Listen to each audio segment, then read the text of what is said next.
Dr. Lane. Thanks for joining us today for our Student Leadership Summit. We wanted to hear from you. What does leadership mean to you? What does it look like? Or maybe what are some lessons that you've learned through your leadership journey? Sure. Well, first, let me say thank you to all the participants who are participating in our Student Leadership Summit. I think you'll find it'll be time well spent, and we're certainly fortunate that you're engaged in this activity. I know K-State's going to benefit from that. Thinking about leadership, and I think about leadership a lot. I've been learning about leadership for a number of years, and I continue to learn about leadership. But I think probably five things that I would say are probably key insights with regards to the notion of leadership.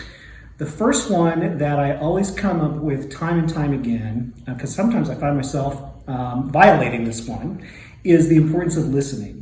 And so really listening to try to understand where another person is coming from. Not listening to form what your next response is going to be, but really listening with both ears, with your mind, with your heart, to really try to get where another person is coming from. So that's one piece. Second piece, I think a key insight is to always act with integrity. You may not have a lot of resources in an organization. You may not have a lot of necessarily creative ideas that come forth from folks, but one thing you can always have is the word that you give.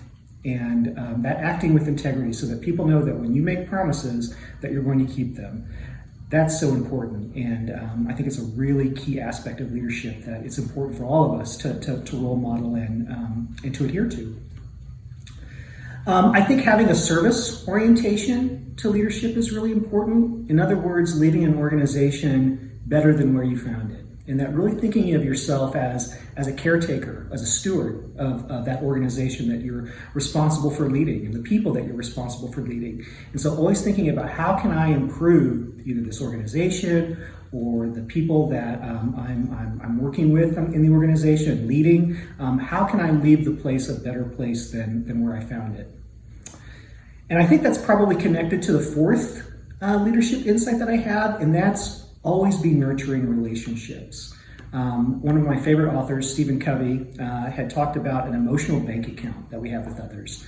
And with every action that we have with another person in a relationship, we're either making a deposit into that emotional bank account or we're making a withdrawal in that emotional bank account. And so I always encourage leaders, think about how are the ways that you can make deposits into those relationships with each other. And fifth, and this is probably another one that I also have some difficulties with at times, is the importance of engaging in self-care.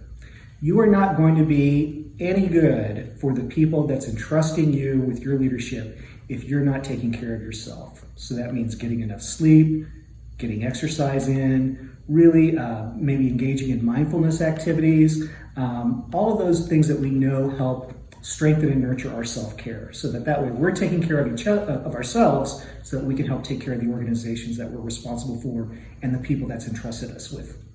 So I'd say for leadership, and again, I'm continuing to learn all the time, and as I know you are as well too, going through this summit, I know you're going to have key takeaways that could probably add to my 5 items. So I look forward to hearing more about what you learned during the summit, and I look forward to seeing the change you'll make at K-State by participating. Thanks. Thank you so much, Dr. Lane. Thank you, Sarah.